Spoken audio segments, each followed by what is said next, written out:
do we do when God's instructions make no sense to us?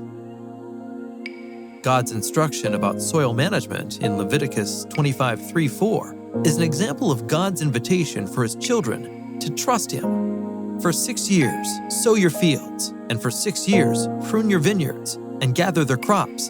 But in the 7th year, the land is to have a year of Sabbath rest, a Sabbath to the Lord. Do not sow your fields or prune your vineyards.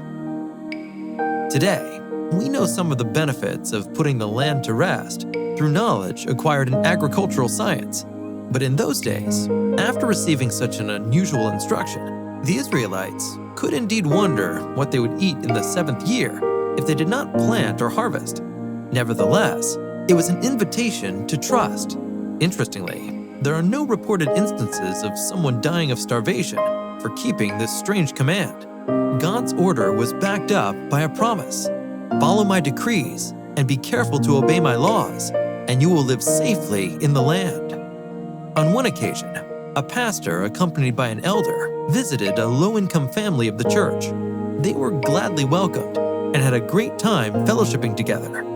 At some point, the pastor opened the Bible and read Malachi 3:9-10, encouraging the family about faithfulness in giving.